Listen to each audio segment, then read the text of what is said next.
Hi fellow 90k acres and welcome back to the channel. So finally I finished my build shit to this soldier and we have like 10 builds that I'm going to show you. So stick around, grab some snacks, and enjoy the video.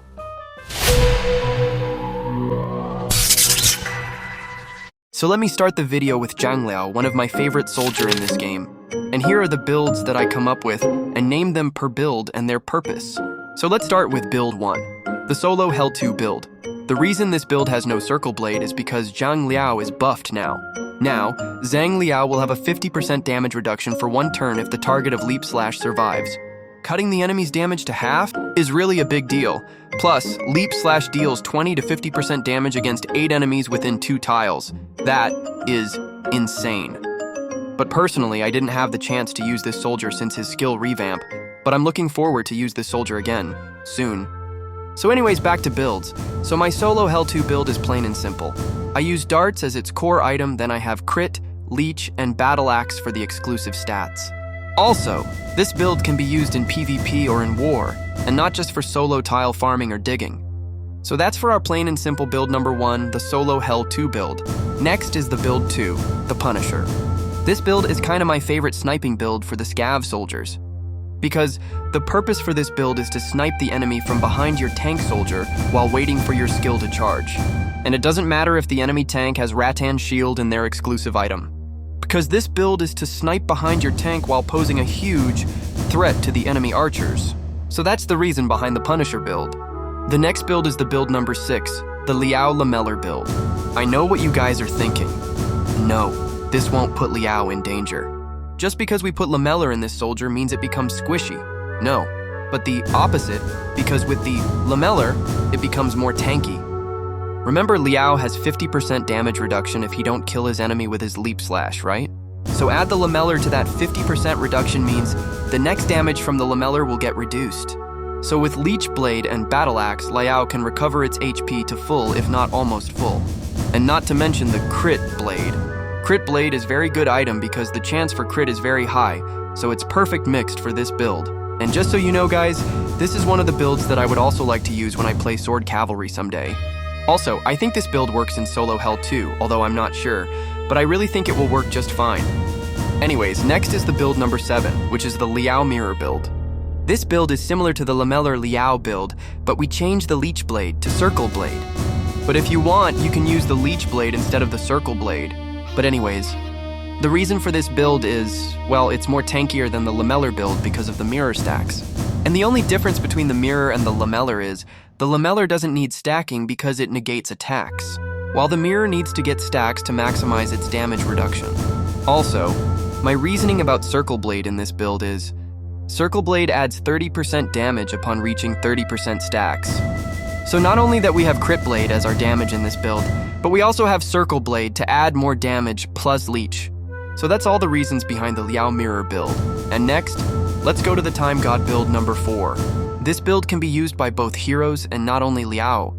So the Time God build, this build's core item would be the Hourglass paired with the Crit Blade, Battle Axe, and Leech Sword. So the purpose for this build is, well, I just thought of a troll build where I can troll the enemies with. And that's where I think about the Hourglass. But it's probably a useless build, but I think it's fun. Imagine poking the enemy twice in a turn every now and then. Lol. So yeah, that's the reasoning behind this build. Lol. And next, let's go to Flash God cubing build number 3. So for this build, we have Dual Axe as our core item.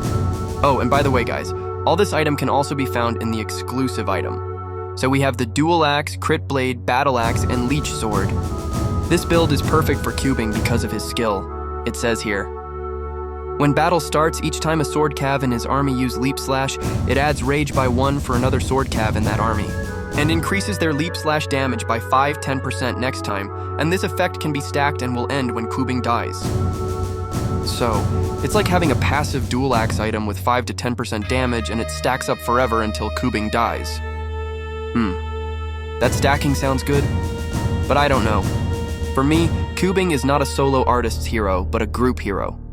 Don't get me wrong, cubing is good, very good. But anyways, I add Dual Axe as his core item to boost his skill charge a lot faster. This is because the more Cubing's army use their skill, leap slash, the stronger their attacks because of the stacks. That said, maybe the mirror build is also good for cubing. But without the dual axe, they stack very slow. So that's the purpose of this build, the Flash God cubing build. Alright guys, we're almost done with our builds and there's only 3 more left to go, so bear with me a little longer. So on our next build, we have the brutal Liao build number 8. So this build is almost the same as the Punisher build, but instead of the Meteor, we change it to Crit Blade.